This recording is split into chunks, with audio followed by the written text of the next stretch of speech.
besar, juga Bapak Kadri, dan juga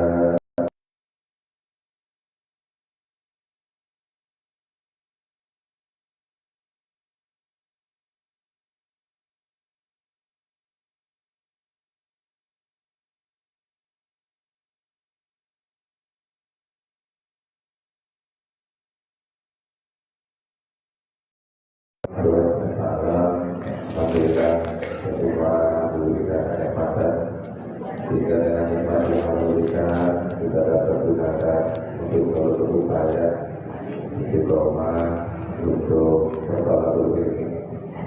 Yang ini adalah salah satu modal dasar untuk membangun taman-taman surga yang telah insya Allah kita akan mendapatkannya.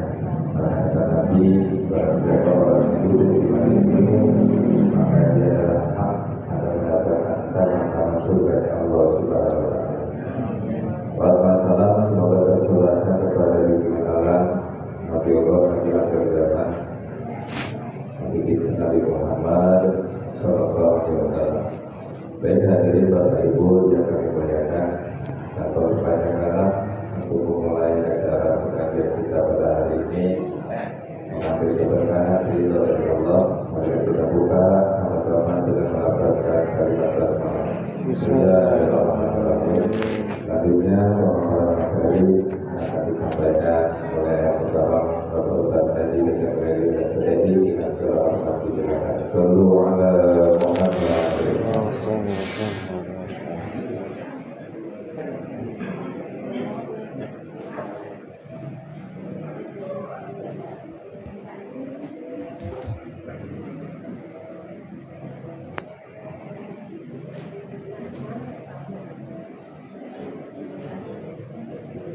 Bismillahirrahmanirrahim. Assalamualaikum warahmatullahi wabarakatuh. Waalaikumsalam.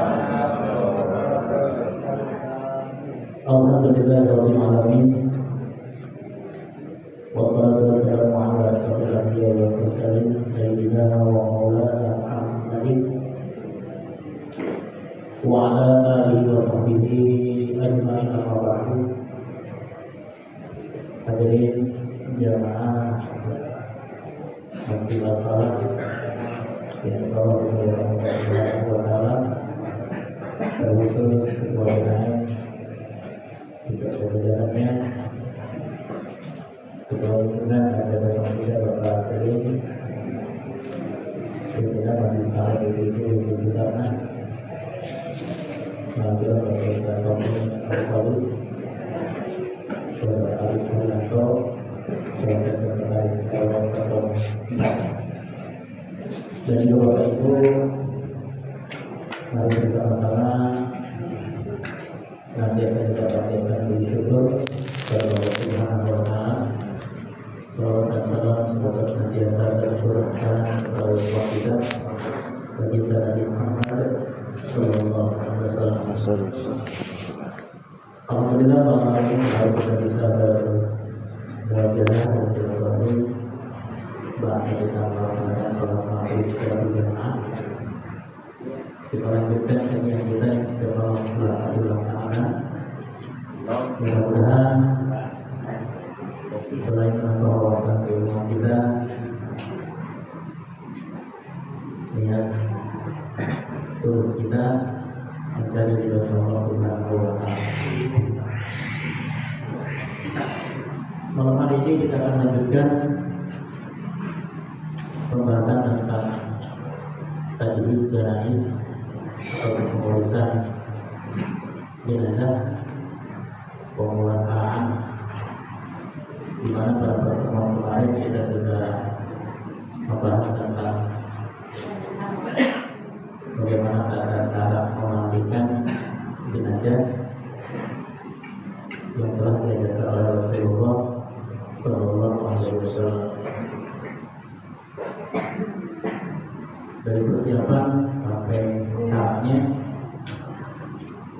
kemudian harusnya malam hari ini adalah bagaimana cara. Kenapa Sebab sebelum dimandikan kan kain kafan harus disiapkan lebih dulu. Jadi malam hari ini bukan bagi melengkap. Malam hari ini adalah menyangkut dengan mensolatkan jenazah.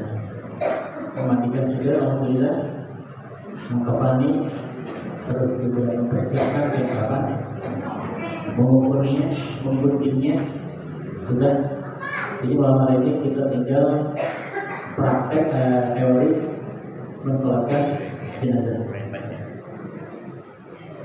Sebetulnya Bapak Ibu mungkin selama ini kita sudah melaksanakan sholat jenazah, baik itu dari keluarga kita, tetangga kita pernah hadir untuk mensolatkan jenazah.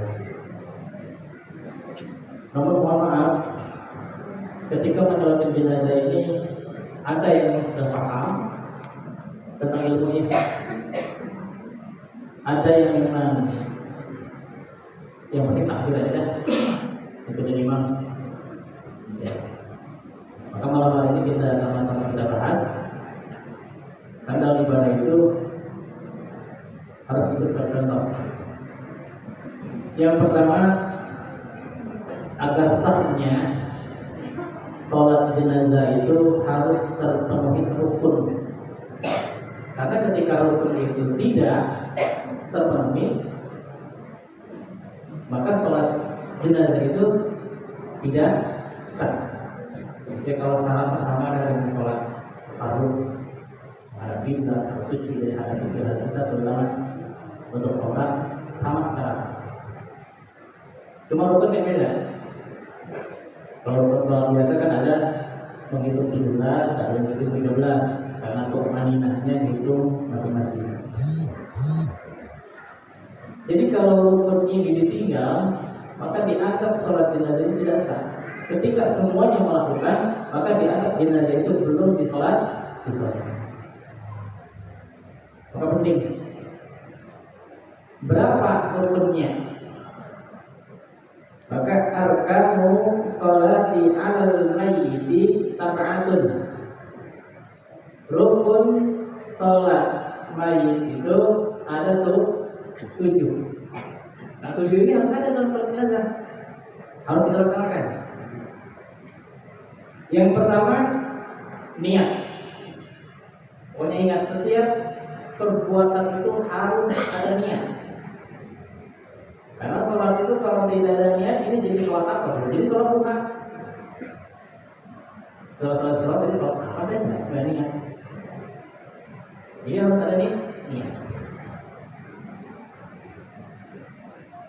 Yang biasa kita pakai untuk usolli ala hadal mayyiti arba'at takbiratin fardhu kifayatin lillahi ta'ala.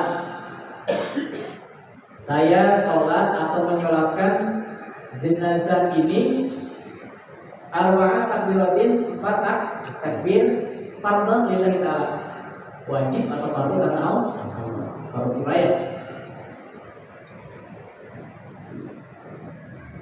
Itu yang biasa, yang sudah hafal syukur. Tapi kembali saya jelaskan bahwa yang dimaksud dengan niat itu adalah lintasan di dalam hati. Jadi bukan usul tadi tuh, itu mau untuk mengikuti aja sunnah. Watalah tujuh dilapaskan niat itu sunnah. Tapi hakikatnya di dalam hati. Jadi harus ada ketika takbir pertama menyolatkan jenazah, harus ada saya niat menyolatkan jenazah ini fardu.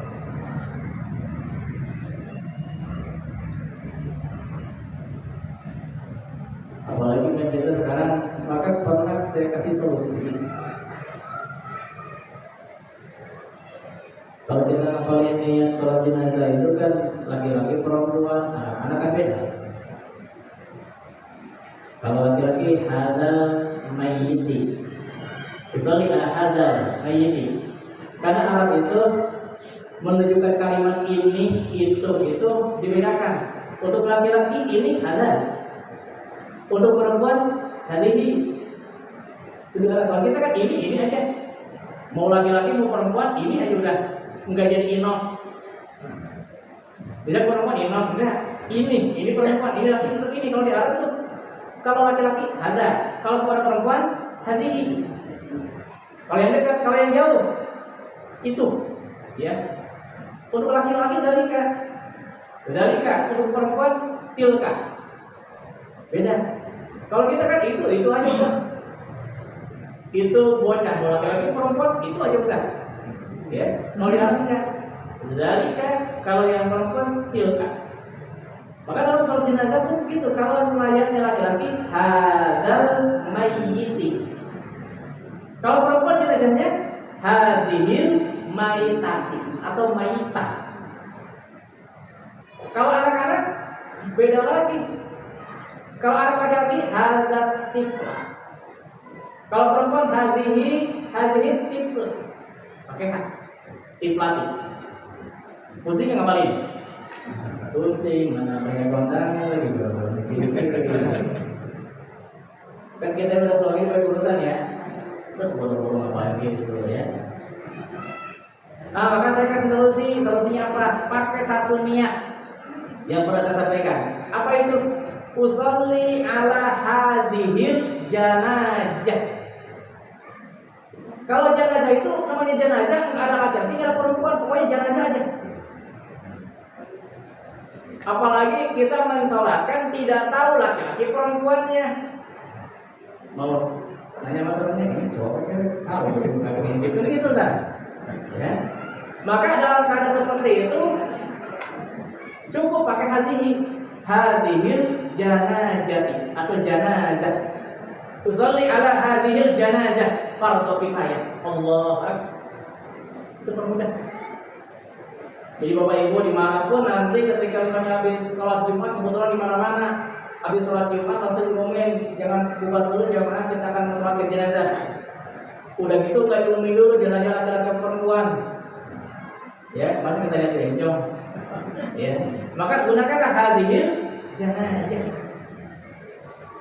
Jadi pakai hadhil janazah. Kenapa al janazah itu ada tak marbutoh? Maka ketika tak marbutoh dia harus pakai hadhil. Ininya pakai hadhil. Kan gampang, ngapalin satu doang. Daripada ngapalin empat tadi, hadal janazah, hadal mayyiti, hadhil mayyitati, hadhil tiflah, hadhil tiflati. Ada 4 ngapalin. Ngomong pikiran kita ada bersama usah jalan penjelasan. Belum tahu niatnya kan begitu timbulnya. Padahal niat itu sebenarnya pakai bahasa Indonesia pun dalam hati ada niat untuk menyulatkan jenazah. Saya menyulatkan jenazah ini. Atau begini, saya niat menyulatkan apa yang disolatkan imam. Gitu. Usolli ala man sholla alaihil imam. Bahasa Arabnya. Kalau bahasa Indonesia, saya menyolatkan apa yang disolatkan imam. Yang disolatkan imam mau wadon, mau laki, mau anak-anak, tentunya dia ikut sholat apa yang disolatkan imam. Jadi yang pertama niat. Kapan itu niat? Ketika takbiratul ihram pertama. Itu rukun pertama. Harus ada. Kalau nggak ada niat, nggak sah sholat jenazah. Yang kedua, berdiri. Al-qiyam ala qadir. Berdiri jika mampu. Kalau mampu masih duduk, tidak sah. Dari rumah dia jalan kaki lari, mau lewat jenazah datang ke masjid, kecapean duduk, tidak sah. Kecuali memang dia enggak kuat berdiri, boleh duduk. Bahkan kalau di jenazah bukan hanya boleh duduk, boleh sambil berbaring. Ya, tapi kalau saran saya pernah saya sampaikan, kalau berbaring nggak usah dah. Udah bawa di rumah aja dah, udah berbaring gini. Iya, tadi khawatir nanti selesai ngelamin itu dia lagi. Ya udahlah, karena Pak Mukim baik, upaya ini bisa dilakukan yang lain. Doain aja dari rumah Pak. Ke aku ini mangga komponen latih ini jujur saya. Ya kalau udah maksa mah biarin aja. Sambil berbaring, jadi kita potong-potongan repot. Jadi berdiri rukun kedua. Selama kita sanggup berdiri harus berdiri. Yang ketiga, 4 kali takbir. Jadi bukan 4 rakaat disebutnya, maka bukan kayak sholat biasa usolli fardhu maghribi salasa rakaatin kan gitu. Jadi nggak pakai rakaat karena nggak ada ruku, nggak ada sujud. Jadi cukup 4 kali takbir. Berapa tuh? 3. Diingatin ya, berdiri 4 kali takbir. Terus yang keempat, membaca Al-Fatihah. La sholata liman lam yaqra bi Fatihatil Kitab. Tidak ada sholat bagi orang yang tidak membaca Al-Fatihah. Di rakaat pertama membaca Al-Fatihah paling bagusnya, paling afdolnya di rakaat pertama setelah takbir pertama. Itu hukum yang paling bagus. Tapi nanti apabila Bapak Ibu ternyata pernah dengar kajian baca Fatihah itu boleh di takbir pertama, kedua, ketiga, keempat, boleh. Karena Al-Fatihah tidak ditunjukkan pada takbir pertama. Jadi kalau suatu saat dengan Fatihah boleh dibaca takbir terakhir, boleh, secara boleh. Tapi kan kalau ada yang afdol, ngapain kita pilih yang afdol? Kalau ada yang lebih baik, kenapa yang kita pilih yang kurang baik? Jadi secara hukum boleh, cuma afdolnya di takbir pertama. Allahu Akbar, tidak ada bacaan iftitah. Tak pakai iftitah lagi. Ya, ini wajah satu orang sedikit. Imam udah takbir, baca Fatihah belum, baru baca iftitah doang. Padahal iftitah tidak harus dibaca. Kalau tidak belajar mungkin aja baca iftitah seperti sholat biasa. Jadi setelah takbiratul ihram, takbirullah Allahu Akbar, ta'awud pasti sunahkan. Alhamdulillah, langsung bismillah sampai wallah. Dibacanya sir. Apa sir itu? Mulut kita, telinga kita yang mendengar. Itu sir namanya. Tapi kalau komat kami doang, ini bisa dianggap kasar. Badukun itu kan. Kenapa badukun komat kami doang ke negara takut ilmunya diambil? Maka jadi komat kami.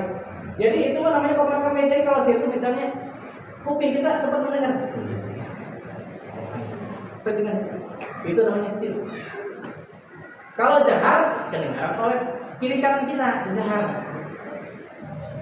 Kalau sir cukup kedengaran sama telinga. Kalau telinga kita aja nggak dengar, itu bukan sir, tadi itu komat kamit. Baca mantra. Ya, orang kuping kita nggak dengar, jadi harus ada suara kedengar oleh telinga kita telinga sir. Baik itu malam hari maupun sholat siang hari. Kalau sholat jenazah begitu.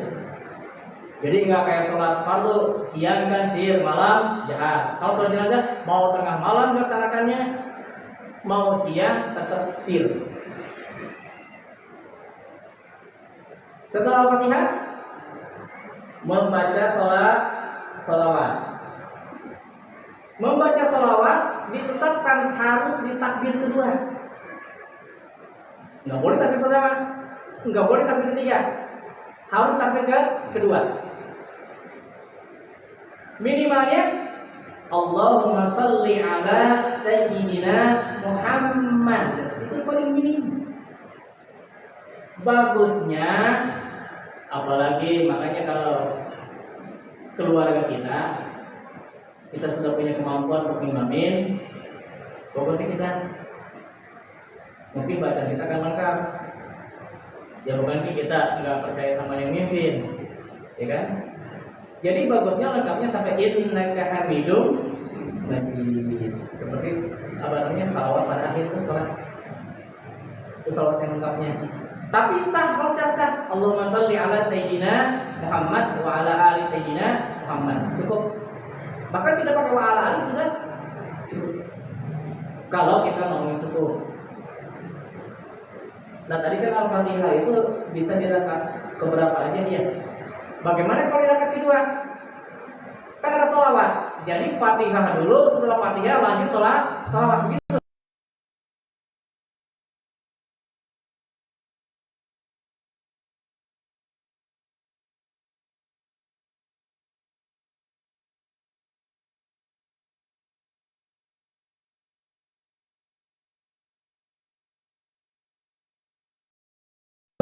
Wah, kalau ini bingung Ustaz.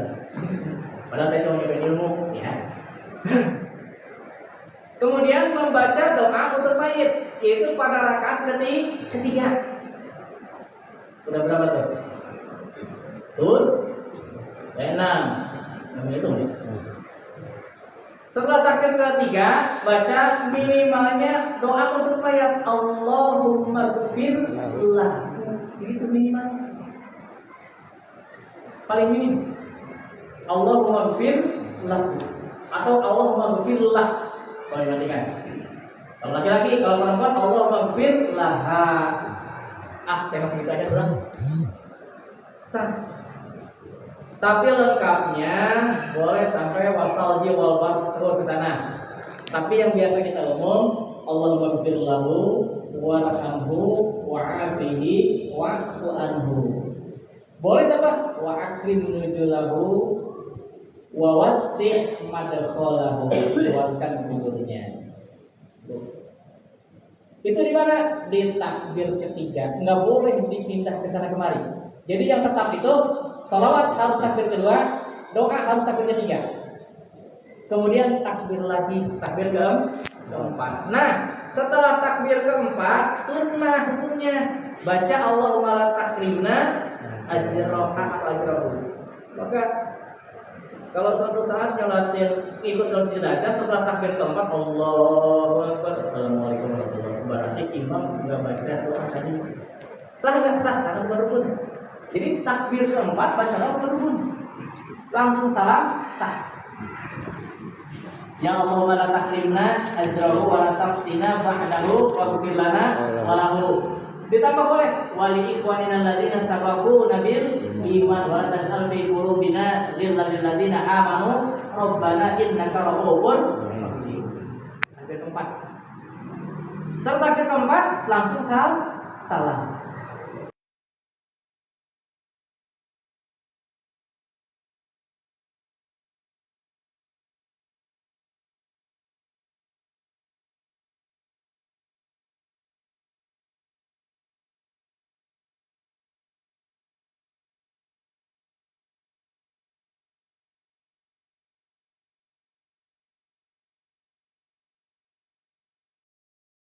Cukup. Tapi dalam jenazah ini bagusnya sampai wabaro. Jadi rukun yang ketujuh salam ke kanan, salam ke kiri kembali Tapi jangan sebagai yang sunnah, ya. Cuma dengan yang kiri doang. Assalamualaikum warahmatullahi wabarakatuh. Saya mengajar udah. Jadi masih sunnah. Jadi ada 7 rukun. Saya ulang, niat berdiri, baca Al-Fatihah, baca salawat di takbir kedua, baca doa di takbir ketiga, kemudian takbir yang keempat dan salam. Itu rukunnya.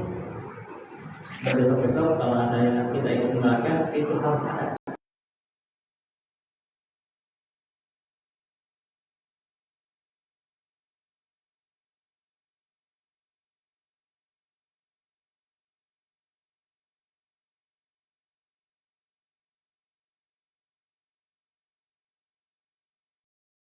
Allahumma tahrimna itu sunnah, salam itu rukun. Itulah 7 rukun dalam sholat jenazah. Jadi kalau sholat itu kan ada 2 macam, ada sholat hadir, jenazahnya hadir itu ada jenazah di depan kita, maka pakai hadar, pakai hal ini tadi atau hadir jenazah, karena jenazah ini. Tapi kalau sholat gaib tidak pakai hadar hatihi, ya, karena misalnya kita sholat gaib nih, usolli ala hadar, saya menyebarkan ini, jenazahnya mana, ya, maka langsung disebut namanya kalau sholat gaib. Sholat gaib itu seperti apa? Kita mensolatkan syuhada di Palestina, contoh. Atau misalnya kita punya saudara nih meninggal daerahnya jauh, sejauh perjalanan safar, Misalnya 80 km, 85 km, kita akan sulit untuk ke sana. Atau dekat ada masyakoh, sulit. Jadi Bogor, saudara kita meninggal, kita akan bisa ke sana. Sholat gaib dari sini. Tata caranya sama. Dan disebut namanya. Cuma kalau mau sholat gaib harus tanya ke sana. Nah sekarang udah ada telepon. Ini dimandikannya jenazah kapan? Jam 9. Kenapa tidak sah menyolatkan jenazah kalau belum dimandikan? Tolong ya nanti kalau sudah dimandikan kabarin. Saya mau nyolatin gaib. Ini harus ada syaratnya. Maka bagi yang syahid itu kenapa tidak disolatkan? Karena memang tidak harus dimandikan syahid itu. Syahid yang mana? Syahid yang perang di jalan Allah, ya mereka gugur di medan perang, itu syahid. Maka mati syahid seperti itu tidak usah dimandikan, cukup dibungkus saja. Bahkan dengan pakaiannya yang masih berdarah sebagai saksi, tidak usah disolatkan. Jadi cuma dua, dibungkus, dikuburkan, itu syahid. Tapi khusus syahid itu nanti baca-baca kita berarti ternyata orang kalau itu syahid juga, orang melahirkan syahid juga. Tadi salah pemahaman lagi. Nah, orang tenggelam syahid nih nggak usah dimandiin, nggak usah disolatin. Itu bukan syahid itu. Orang yang tenggelam masih wajib dikafani, masih wajib disolatkan. Jadi yang nggak harus dimandikan, nggak harus disolatkan itu syahid yang di medan perang. Jangan salah. Orang bapak ibu juga sekarang kalau niat malam hari ada niat untuk talabut itu kan syahid kalau meninggal. Karena fi sabilillah. Ketiban orang lagi jalan, ketiban tembok itu syahid juga. Tapi syahid itu syahid dunia, artinya nggak syahid akhirat. Artinya dia masih tetap wajib untuk dimandikan, dikafani, disolatkan, dikuburkan. Yang tidak wajib dimandikan, disolatkan itu adalah syahid yang di medan perang. Beda syahidnya. Jadi seperti itu. Jadi ada syahid dunia akhirat itu tadi. Ada syahid akhirat aja, orang tenggelam, orang ibu-ibu melahirkan, orang meninggal, orang dari majelis taklim, ya meninggal, beberapa dirungkat, ya itu pernah satu di jalan Allah. Nah itulah tentang tata cara menyolatkan jenazah, ya. Pokoknya kemarin sudah aku sekarang masih ada kemarin, teman-teman mungkin nggak tahu rukun-rukunnya seperti apa. Kalau masih sudah paham tentang rukun sholat jenazah dan pahala sholat jenazah itu dan memandikan semuanya itu pahalanya luar biasa. Kata Nabi sebesar gunung Uhud. Gunung Uhud itu panjangnya saja 7 km, cukup besar sekali. Kalau dari bisa pahala.